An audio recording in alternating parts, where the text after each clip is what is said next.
this space is changing every day, and so many of you guys here are here to listen to me, but you're also here to listen to each other, right? And we're also here to learn from each other and hear how we're kind of each looking at applying this. I spend about 90% of my day in this space. The other 10% is trying to eat food and like trying to sleep. And I operate right now kind of at this intersection of consumer and Web3. So I'll do my screen share. You can see a little bit about me. And then I'll kind of just go into, what we're here to do today. So this is a little bit about me. So I'm a consultant, I'm an operator, I'm an investor, I'm an advisor. I've been behind the scenes running some big fashion companies in New York for 10 years. Then I moved to LA, started scaling retail. In New York, I was at Barney's and Gucci, so some fun luxury companies. For the last 10 years, though, I've been working specifically with pre-revenue and early growth stage consumer brands. And so in that capacity, my job is to identify problems, come in as a co-CEO and help companies answer their oh shit, I'm growing too fast. Oh shit, I'm growing too slow. How do I get this going? It's a lot of oh shit. 2020 launched a company called Rendell Co. Really insane. Sometimes you wonder, like, am I really good at what I do? And then I was like, oh shit, I'm really good at what I do. Scaled the business to $2 million in 6 months, hired a team of 13 within 3 months. And finance the project with my co-founder for less than $10,000. So really kind of interesting model and mechanisms of growing business. But I am in the space of consumer. It's really where I've spent my entire life. Now, taking us into the lane of Web3 and where I'm really seeing that and how I've been focused on that. Approximately 1 year ago, I started turning my attention very much into the NFT space. Prior to that, I had opened up one of the first Bitcoin ATM machines in New York City through a client of mine in 2014. No one cared, but it was cool. And I can say I did it. So I'm like, hey, like that's cool. But no one actually cared and didn't really do anything. And that just tells you how way early we were back in 2014. So I'm now really focused on how we are working to create consumer-friendly initiatives, right? So that's where my profession is heading. If any of you guys are working on NFT projects, like that's my lane in terms of advising and consulting. But I'm also a DeFi and NFT evangelist. And that is because I'm really big on women and financial independence. A few years ago, I got divorced. I had my own oh shit moment. I was like, oh my God, oh shit, I need to figure out what I'm doing with money. I need to figure out how I'm growing money. I need to figure out where I'm investing it. And I realized that I need to spend more time and attention in that. I do believe through my experiences these days with decentralized finance, that this is one of the first times where we've actually been able to grow wealth, become the banker, so be the lender and the borrower, and grow our wealth in this very interesting lateral way, not top down as it used to be. This is not a DeFi talk, this is on NFTs, but I'm also very bullish on NFTs. And the reason why is that NFTs, I believe, are going to solve a few key problems for us, right? Number one, NFTs in its most basic format are really kind of adding a very unique digital signature to every single product that gets transacted. So if you think about it, how that might, impact the insurance industry. Well, right now we look at insurance as a compilation of digital and printed receipts in order to verify purchasing, but now we'll be able to have all those receipts consolidated on the blockchain, right? When we think about things like getting your, coffee card punched at the local, coffee shop, instead of having that physical card where you're getting punched, you might actually be getting NFTs. At the 10 NFT, you burn it and you get your free coffee, right? So we're thinking about very simple utility-based ways of using NFTs. Then we look into the other components of NFTs that you guys might be mostly familiar with, right? Bored Ape Yacht Club, some of the bigger projects that are valued at, millions of dollars, things like that. And what's interesting about those sorts of things in terms of, those PFPs or other projects is we're looking at them through the lens of two ways. One is as an asset class, right? So there are now groups of people that are forming funds like on the blockchain, and those funds are being managed under a system called a DAO, and we won't go too much into that, but they're investing into blue chip NFTs, right? So you have these Web3 funds investing into blue chip NFTs because they believe they're going to appreciate in value. You also have people trading NFTs. You have people, meaning as buying and selling in order to get a nice ROI. You also have people implementing NFTs as a way to kind of offer a loyalty, right? Now you're part of the club. Kim, yes. What is a blue chip NFT?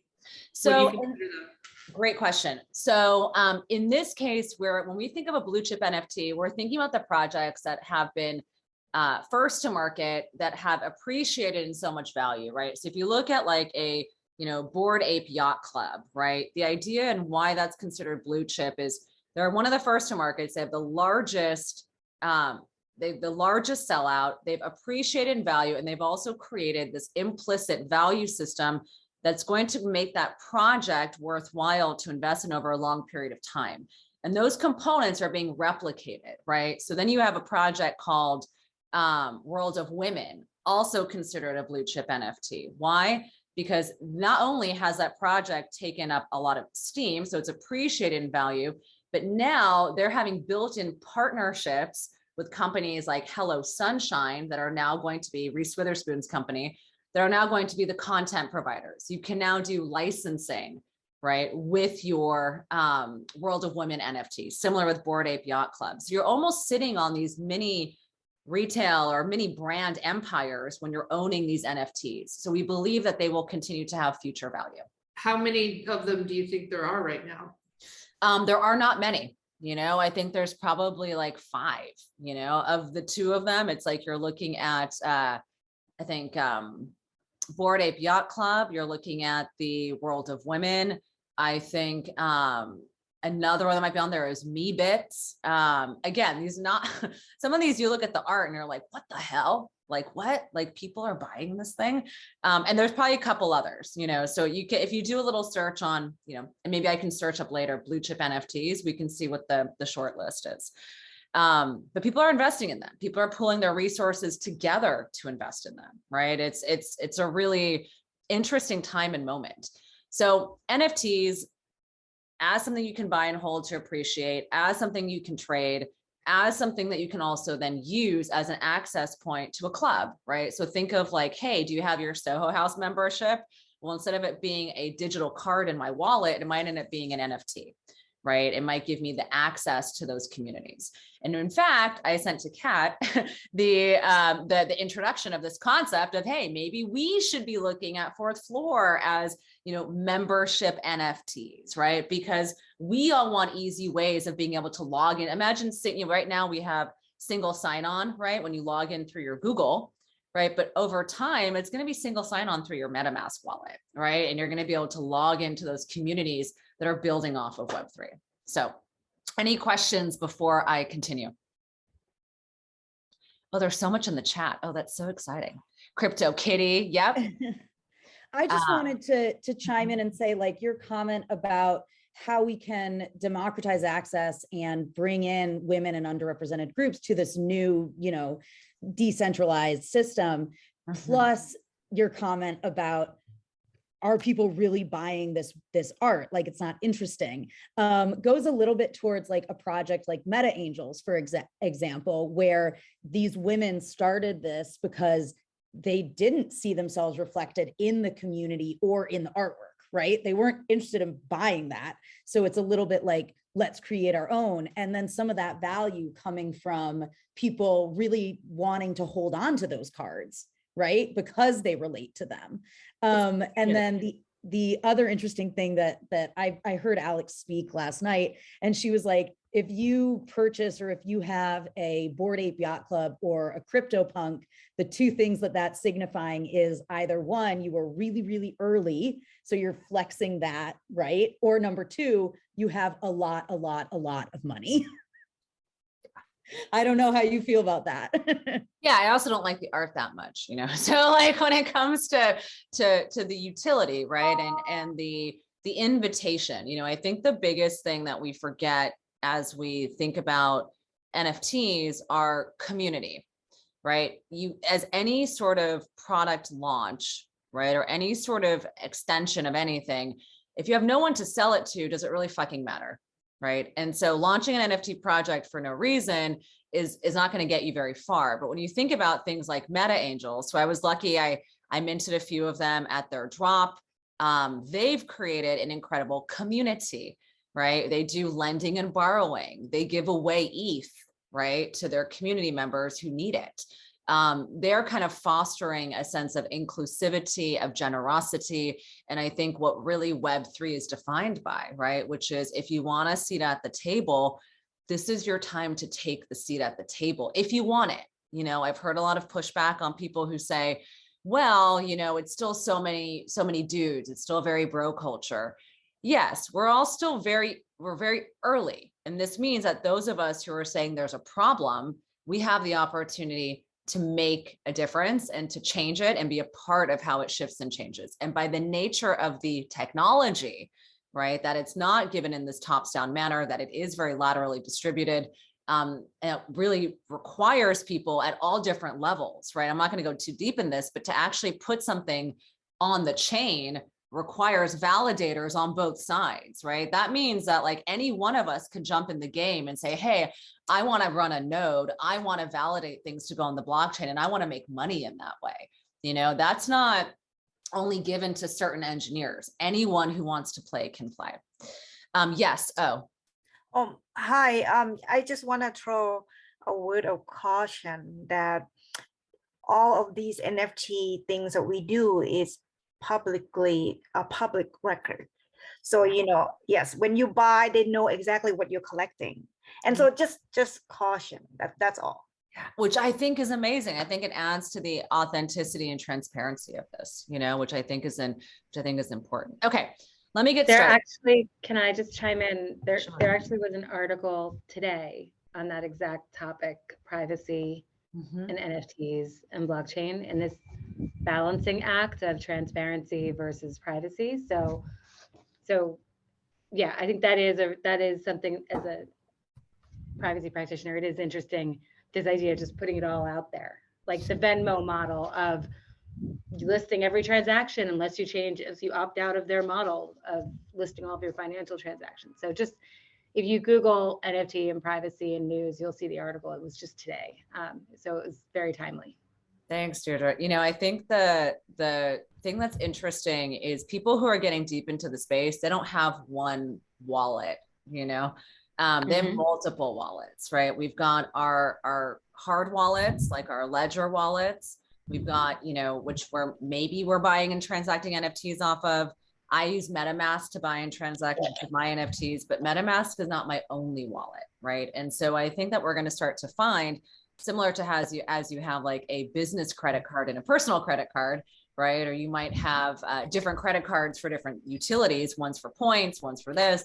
I certainly operate like that. You know, I think we're going to find the wallet component to that really helpful in terms of how we look at that. And further to that, it's hard to trace back who owns what unless you actually do some sleuthing. You know, one of my favorite tricks to do when people want to see what's in my wallet is they'll do a search on OpenSea for my name. And because I own my ENS domain, I have Syama.eth, you can see everything in my wallet, right? But you would have to know someone's address, right, in order to do the diligence on that.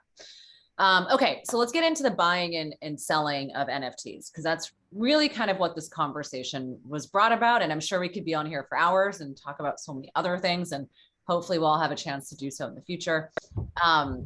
But I want to start off with just the basic things you need in order to like get on community, you know, and to actually understand like where are people talking about these projects. So Discord is a platform where a lot of people are building community off of. It's where a lot of projects are finding their people, where you're able to. All right, so the first thing we're gonna do is go on Discord. The first thing you're going to do is go on Discord. And so I would say Discord is a fantastic platform for building community within NFT projects. If you're a brand and you're thinking about launching this, my question to you would be, is Discord going to be the place that I want to build my community if I'm building it off of an existing crypto native community? Or might I be looking at building community in a different way, or migrating them to Discord, depending on where they're at from an age and demographic standpoint? But Discord at this moment is the primary destination for where people are building community. The second place that people are building is Twitter. And why is Twitter so important? So I kind of specifically launched a Twitter account really just for NFTs. I had found that in the past, I was kind of a little, Twitter shy and wasn't really on there. But for me, it's really been about, connecting with other people in the space. And so what I love about Twitter is not only are you connecting and kind of building this NFT community, but Twitter Spaces is a really big place in which people are also finding projects and vetting them. A big part of not getting scammed in the buying and selling of NFTs is making sure that you vet your projects, right? You want to make sure that you know who's behind what and why. Twitter Space is a great way to meet the founders of these projects. Discord is a place to vet their community. Discord is also where you might get the more official links of where to buy. You don't want to get scammed, as I've been in the past, by opening up a direct message and thinking it was something and it wasn't. So you really want to keep your community tight, and you want to stick to the places where you will find people and be able to say, hey, do you know about this project? Do you know about this? And get other people's feedback. I do that all the time. So those are two places.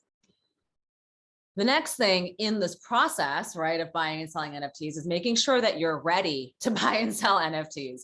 And part of that is understanding kind of the thread of transactions, right? So as it stands today, I have a Chase account. If I want to play in the NFT space as it stands on an Ethereum platform, which means I have to buy it in cryptocurrency, there are other platforms that are launching right now that are, credit card transactions and things like that. But the largest place right now is Ethereum. So if anyone was launching a project today, I might say, well, we don't really know where it's going to be in 3 to 5 years. But as of today, I would say Ethereum-based projects are picking up a lot of steam because there are a tremendous number of marketplaces where you can transact them, right? So I'm looking at, where do I get the biggest audience? Again, I'm a consumer person, right? I'm always thinking about audience retention, where to be. So Coinbase is one of the first steps, right? So I'd go from my Chase account to my Coinbase. I'd go from my Coinbase to my MetaMask. Now, in that process of those transactions, I'm going to be paying fees. So it's really important to understand, as like a 101 of buying and selling, that, you're paying transaction fees along the way. So if I'm going to buy an NFT that is already now, right, the value of my currency is less because I've had to pay all these fees, I want to make sure what I'm investing in is actually a good use of my time, my energy, and my money, and whether or not that's going to appreciate in value, or if it's something that I just want to be a part of, right? Sometimes having an NFT says, hey, I'm a part of this club. I support this project. The icon that you saw on my Twitter was a project that I recently supported, which is Women in VC. That group is fantastic. They're trying to raise visibility around female founders, female venture firms. And I was like, you know what? I don't know what the roadmap is for this project, but I saw the list of people who are involved. I took a look at what they were selling and the ecosystem of it. And I said, I believe in that. I want to be a part of that. Okay. So Chase Bank, Coinbase, MetaMask, very simple ways to build it. And then here is my OpenSea wallet. Kat, it's been a minute since you've seen it, so there have been some new additions. There's always new additions into this wallet. But like you can see here, this is the most recent project I invested in, which is Women in VC, right? And I love this idea of evangelizing women all over the world. The other things you'll see in my wallet here is Lobby 3. Lobby 3 was founded by Andrew Yang. You guys are probably familiar with him. He was a big advocate of a universal basic income, which is something that I personally really believe in. He's now shifting a lot of his attention to ensuring that Web3 has a seat at the table in government, is able to lobby, and we're able to kind of create a good ecosystem and governance around this space. So that's something else I'm a part of. And then you guys might have heard of the Mavion project. That's a very interesting retail branded NFT project. What I love about that project is they are giving a percentage of the secondaries of the royalty back to the makers of the pieces of the product that they're actually selling as a company. So this NFT, to break it down even in better words, this NFT here has an earring on it, right? You see this like awesome chick and she has an earring. This one has another earring. This one has another earring. These earrings are accessories that are physical, tangible goods that will be sent to me at a snapshot of when Mavion takes of who the holders are of the wallet. The people who hold these NFTs are going to be eligible to get those products for free, right? Because we bought the NFT. So a great example of a NFT digital project with a physical kind of tangible component. And then further to that, they're actually doing, like I mentioned, a percentage of the proceeds of what they're making on the secondaries is going to go back to the makers, because the makers of their products are all creators from around the world, right? So they're going back into artisan communities. You'll see here a couple meta angels. You'll see here the My BFF. Many of you guys might be familiar with the My BFF project. What I love so much about this project is that it is one of the first examples of a community being born. 5,000 women attended their first webinar, which was amazing. Those women, right, who attended that had the opportunity to put their crypto wallets into a type form. And if you put your wallet in, you were airdropped a token, right? That token came to you for free because of the strength of the community, because of the promise of their future roadmap. That token is now valued at, let's see here. Someone's bidding on this for $2,600 is what someone's trying to buy it from me for, right? And that's all for my attendance. I did not buy that. So for you guys on the consumer side, I think it's important to recognize that there are lots of different ways to approach what's in your wallet, right? Is it because I'm going to get some physical, tangible thing from it? Is it because there's a community component to it that I really love? Is it that it gives me, access, or do I just like the art, and let's be real. Sometimes we just like something. And with all the new advent of technologies now that are allowing you to showcase your digital NFTs on your wall, right, and being able to start to have more physical expressions of it, I think it'll just really, really continue to pick up steam. Okay, pause for any, let me just take a quick look at the chat. There's been so much movement in here, and then I'll kind of continue. Yes, he's the guy who ran for president. Yeah. Which is amazing. Okay, great. Perfect. Nothing crazy on here. Okay, perfect. We'll keep going. So the next question you might have is, well, I own these NFTs, but like, what the hell is the point of owning them? And how do I know if I'm making any money off of this? And like, what matters? This is something that I think is super dope. This is called Nft Bank, right? So if you're wondering like, well, how do I even know what the value of what it is that I own? This is a great way to see that, right? So Nft Bank allows you to see that I've made $2,300 in from the sale of NFTs, right? I spent, a little over $9,000, almost $10,000 in NFTs.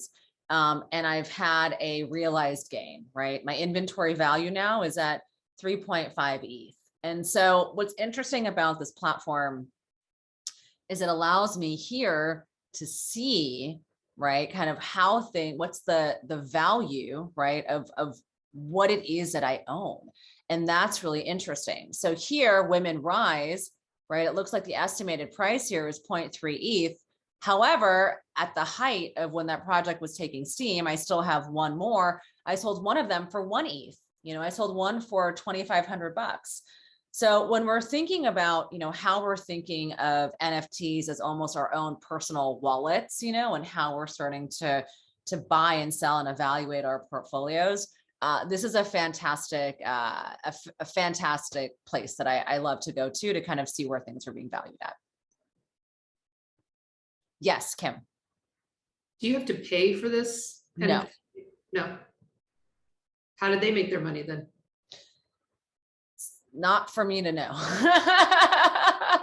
I think there might be some advertising components to it, but I don't know. That's a very good question. I don't yet know. Maybe they are producing their own reports. I imagine if you have access to these wallets and this sort of data, this might give you some really strong insights into the buying trends and how people are transacting against them.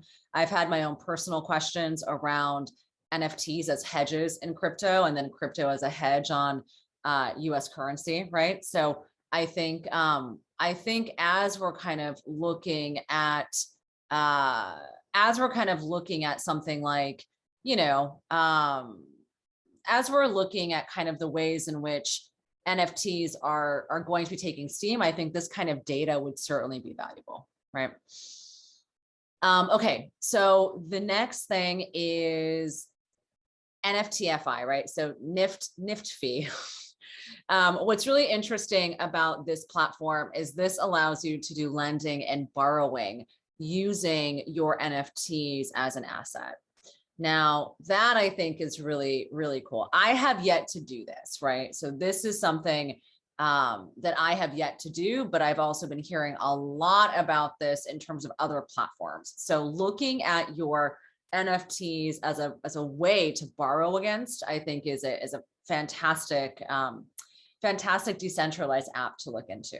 I don't know if you guys heard, but Bored Ape Yacht Club, someone actually rented, they borrowed, you know, they knew that Bored Ape was going to have a airdrop of their first tokens, right? So tokenize their economy, give people who have their NFTs these extra perks, and tokens is one way to do that.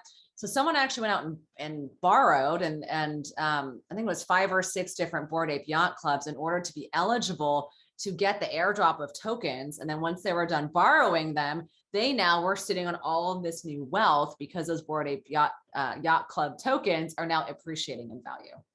Yes, Kim.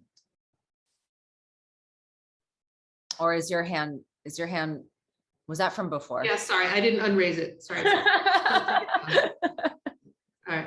Syama, Yes. Syama, I have a question. So I know we spoke a little bit about OpenSea and some of the other marketplaces, but given that there are multiple marketplaces now, especially some that, you know, are, because ETH, the gas fees are so high and it's costly, like when you evaluate new projects, do you think about like what platforms are being sold by and consider the reputation of the different platforms and then how that affects the worth of the project?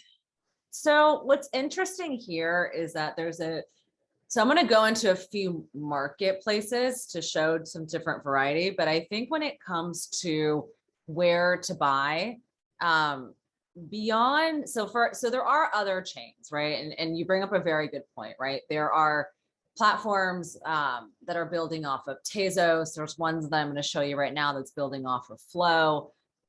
Here's the issue I have right now. And I'm sure this will be solved in, I don't know, by the end of the year. There is no interoperability within wallets.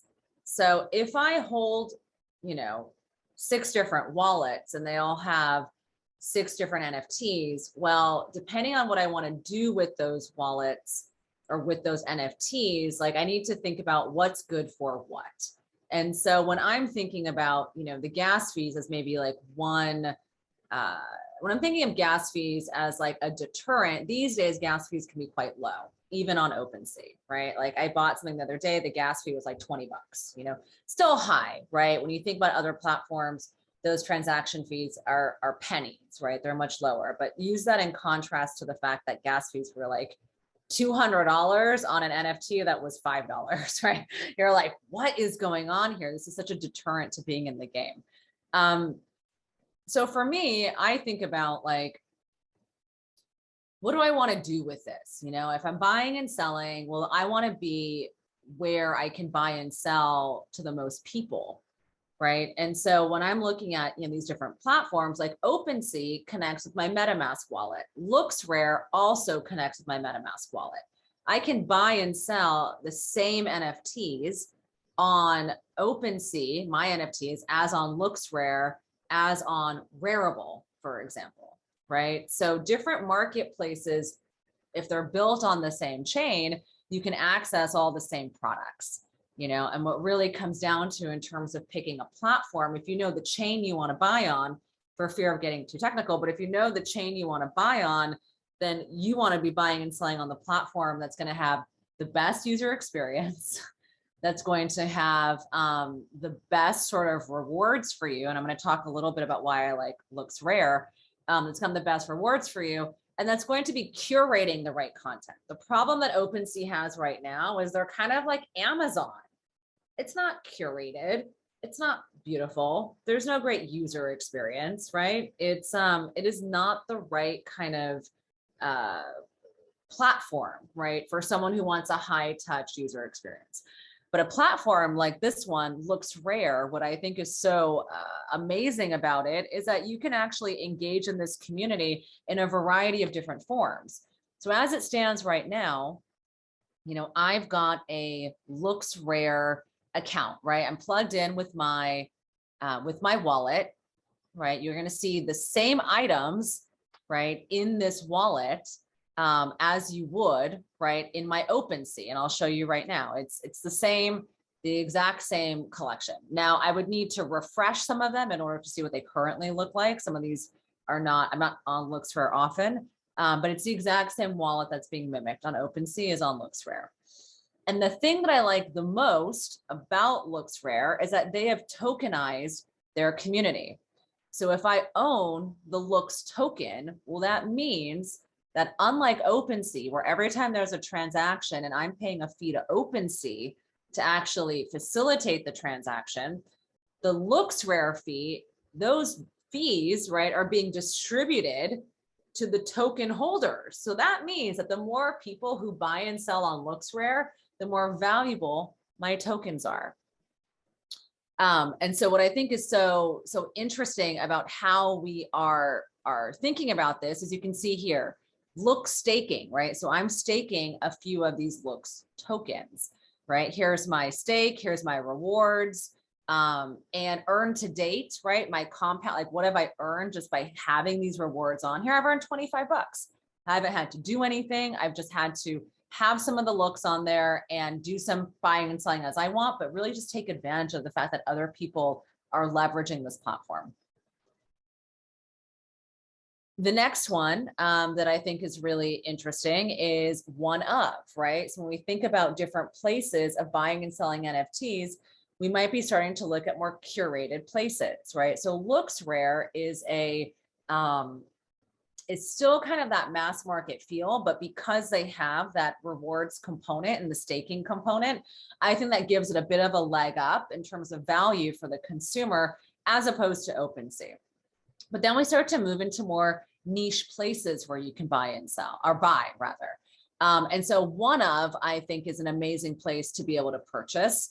If you're interested in looking at, you know, sports, lifestyle, music, what's really fun about this is a lot of these different places are coming out with like minting passes, which means that if I own a mint pass, it gives me the first right to mint future projects before anyone else does. I think that's a really great asset, especially if you're finding these sites where you love the curated projects and you feel like maybe you're getting to them on the secondary market and maybe purchasing them too late, you know, or they've already appreciated in too much value.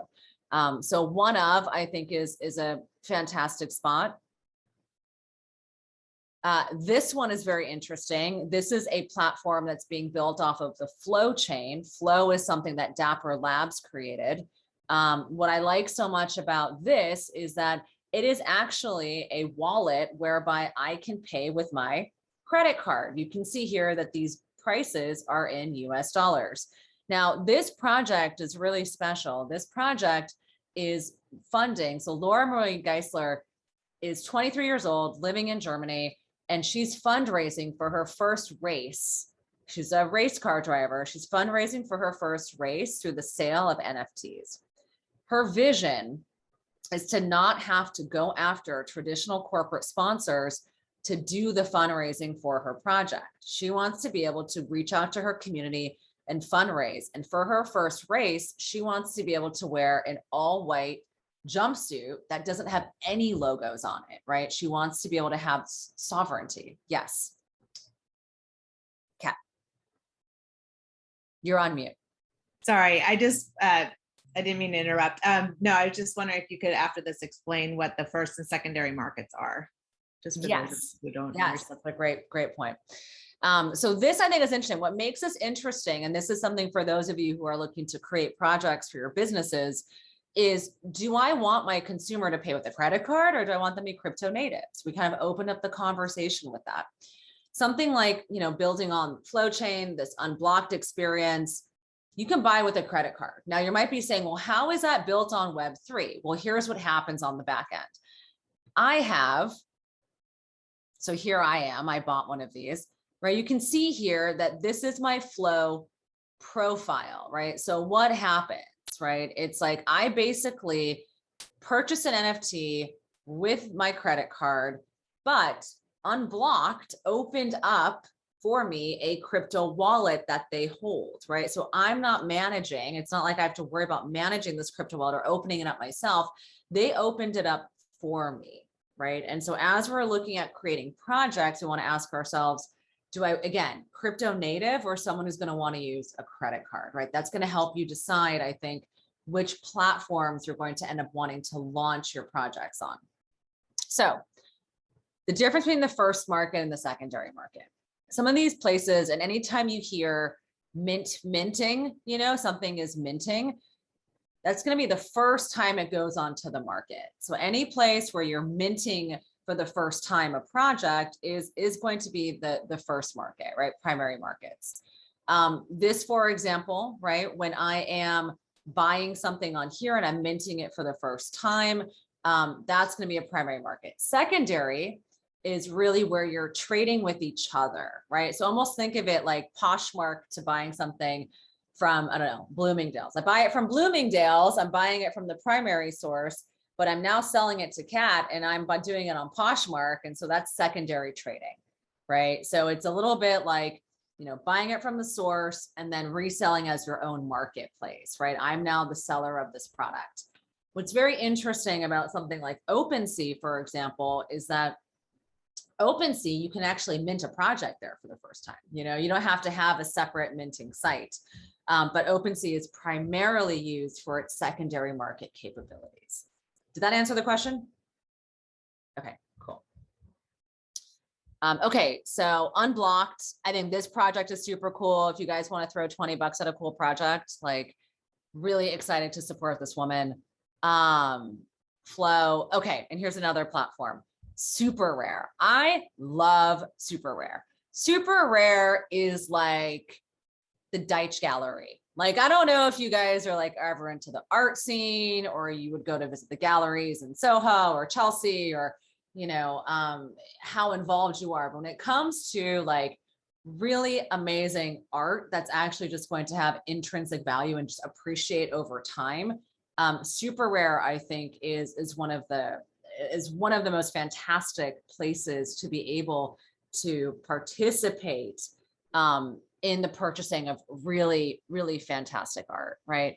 And the other thing I think is so important here that I want to highlight is never before have we ever seen in art, other than I think Rauschenberg, who did like, I think he wrote into his contracts that like every resale of one of his pieces, he got some royalty in perpetuity.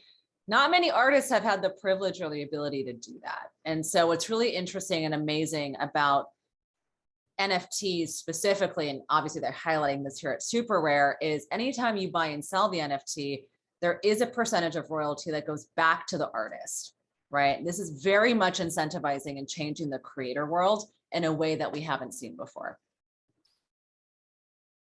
And I love, like, I think it's like this to me is kind of like, the cool kids art club, Yes, Kim.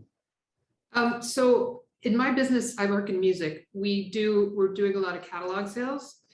And so for those artists, it kind of decays after a while, the value of the catalog.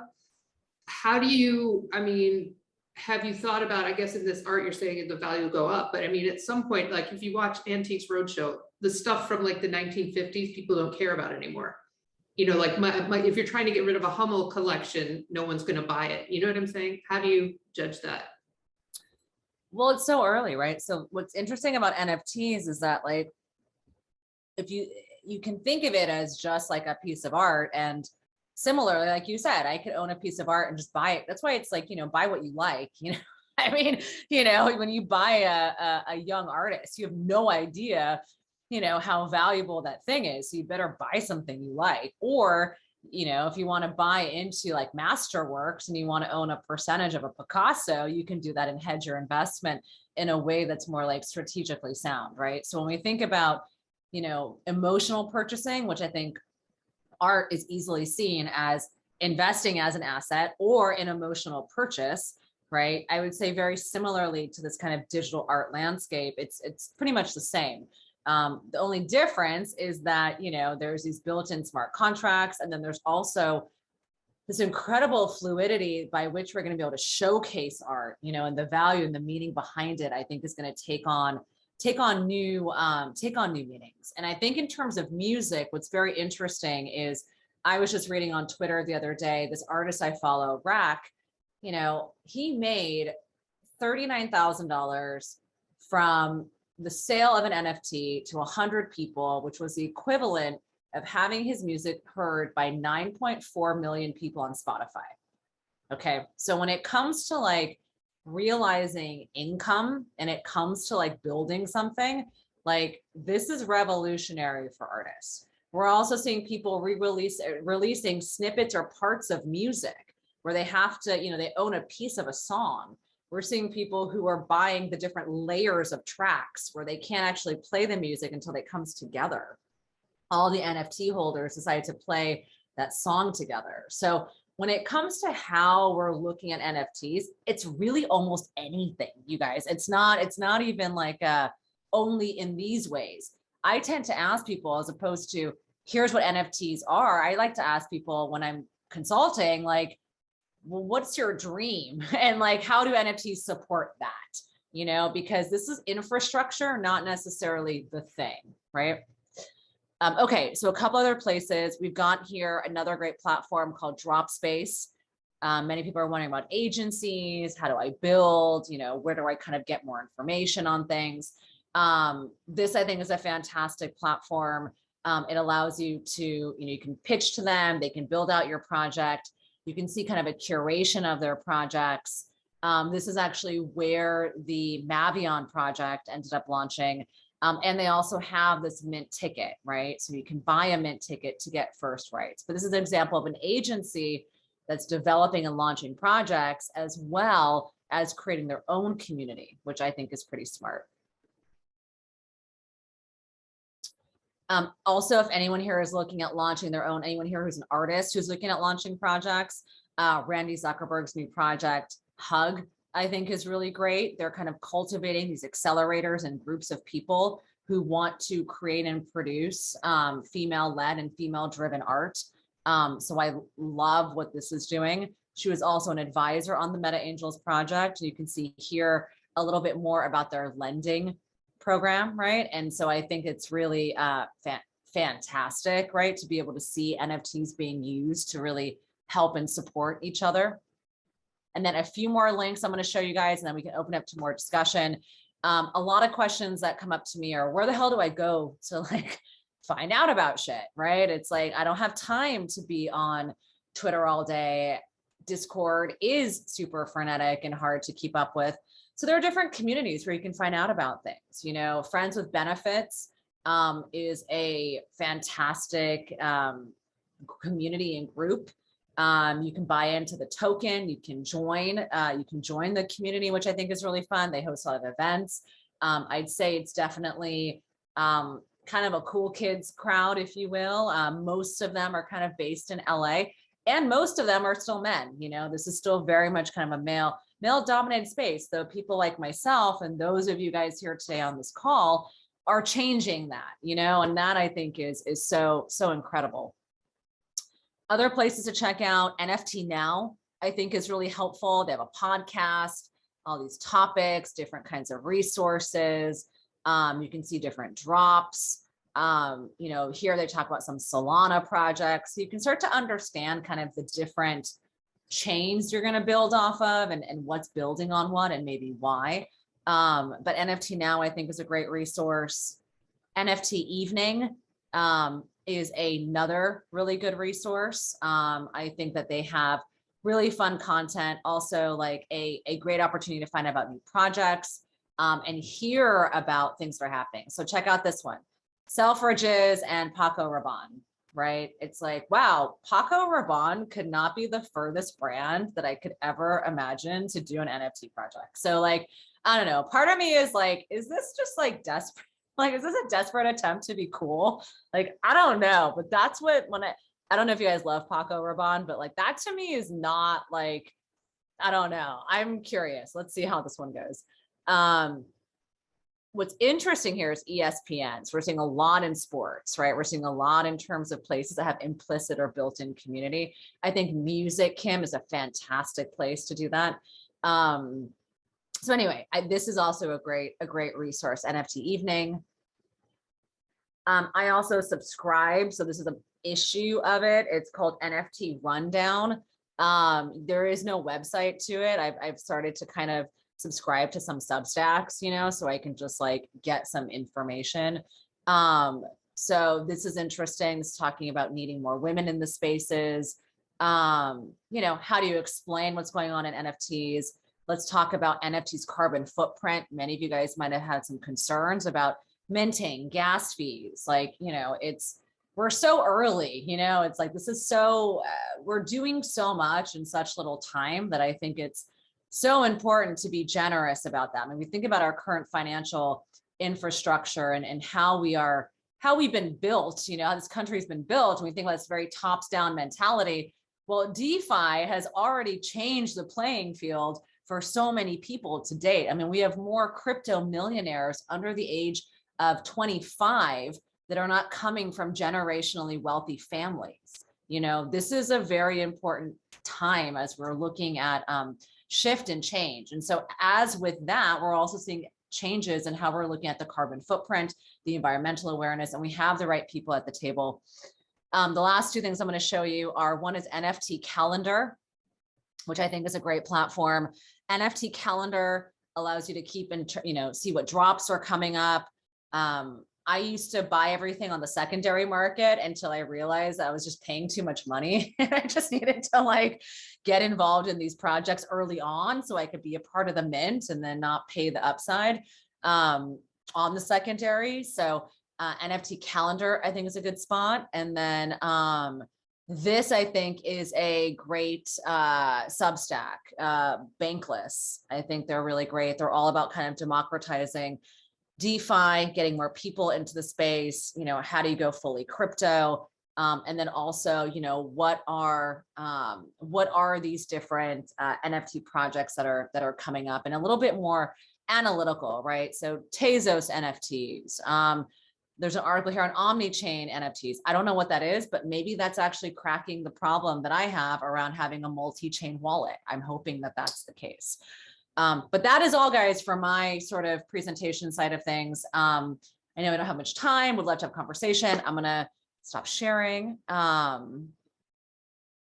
And Elena, let's turn it over to you. Let's talk. Yes. Hi.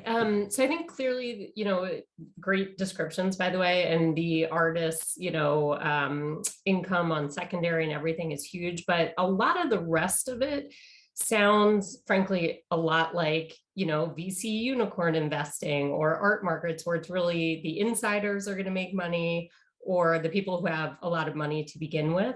I'm just curious your thoughts on, like, what does it take to move from this stage to NFTs really being democratizing? Or do you think that's going to be more the realm of the broader DeFi and maybe not so much, you know, where NFTs go? Yeah, well, we're already seeing, okay, so here's what's really cool. So like, Albright sent out an email the other day that they're now minting NFTs as a new point of like access point to community, you know? And so like, that's utility, right? Mm-hmm. Or like, for example, you know, there are all these interesting new Shopify applications. One is called Tunnel, and they're allowing you to do loyalty programming through NFTs on Shopify, right? And so I think what's important here is that the NFT art world, this was called buying and selling was this topic. So I focused on buying and selling. But when it comes to utility and use cases of it, we're already going to start to see it happen, right? So it's one of those things where it's kind of like AI. So a lot of people have like emotional feelings about AI and like the future of AI, and they don't realize that AI is in so many of the products and services that they're using. Similar to Web3, a lot of people are like, oh my God, what is this thing? Well, whether or not you like it, it's going to become a part of how things are being built because of the utility of it. So for example, you know, like right now, I think I heard someone bought a house and they got an NFT as part of their digital receipt, right? So think of it from like an insurance component, right? You see people who are buying and selling land who are also, it's a physical item, but what if I don't want to, you know, have to trace back these receipts through emails or trace back receipts through credit cards, right? Blockchain is a ledger. It is the receipt tracking. So it's going to start to integrate easily into insurance. It's already starting to integrate into some forms of real estate. It's certainly in these commercial ways, I think more happy. Right. So it's like, I think the blockchain to me is very clear, but do you see like NFTs specifically being almost like the digitally physical receipts for these types of they are. That's exactly what NFT is. An NFT is a digital receipt, right? I mean, to think of why, for example, well, you know, to think of why having a receipt is valuable, right? It's like, well, there's security in there, right? There's an opportunity to know what you own. No one else can steal it from you, right? Like, I mean, there are a lot of reasons why we want to have digital receipts. Why, you know, it's even why we get text message receipts right now as opposed to email, right? So digital receipts, I think, in its very basic layer, will be widely used quickly, you know, in terms of keeping a ledger, whether or not a consumer wants. So imagine like, you know, you buy something and you get a digital receipt and that company, Williams-Sonoma, keeps that ledger of what you bought. And maybe you go in there and just check to see what that's a representation of, right? So I think that is the most simplest terms. These art projects, right, I think are so important because they create value and meaning to a very new currency. So when you think about how you create value and meaning out of the US dollar, well, you create products and services that you can use with it, right? So as we're kind of migrating into crypto as a form of transactions, with like AMC said they were going to start accepting Shibu, you know, it's like as we start to think about cryptocurrencies and tokens being transacted, and also companies like Reddit, who are now issuing tokens for people who are highly engaged on their platforms, we need to find and execute meaning and value against these tokens, right? And so NFTs are going to be one, the art version that we've kind of been going, that art version is one expression of value that I think is important to create value and meaning from these tokens. Great, thank you. Yeah. Anything else, guys? I'm going to take a look at the chat in case someone wanted to say something and I didn't hear. But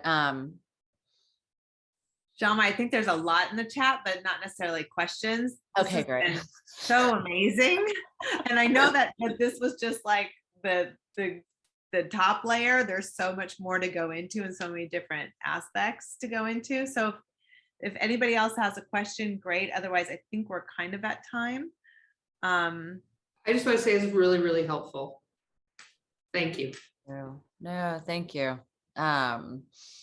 It's a space that I spend so much of my time in. As you can tell, I'm like, you know, it's like there's so much, you know, and we need more women in this space, you know. So my call to action to all of you guys is to like get on fucking Twitter, become friends with me, and like, let's go evangelize and like build cool shit and like, you know, make some impact, because I think that there's a huge opportunity for all of us to do cool things. And I think that as we look at like radical responsibility and sovereignty and who we are in this world, I've never before seen a time or an opportunity where my time is valuable, where people value my attention, right? And we're starting to see that, right? Play to earn. You play a video game, you earn tokens, right? Those tokens are going to be good for something, right? You want to like, you know, hey, you want to show me your ad? We're going to have to pay me to show me your ad, right? And we're starting to see these sorts of new ways of tokenizing our time, which makes all of us so much more valuable as creators and as individuals. And that's my mic drop. Boom. Boom. That was great. Thank you so much. I hope that you come back and talk to us more about everything. There's just so much to learn, and it was really so much fun talking with you and seeing everybody here. Amazing. So big thank you. Thanks, guys. Fantastic. Thank you. Thank you.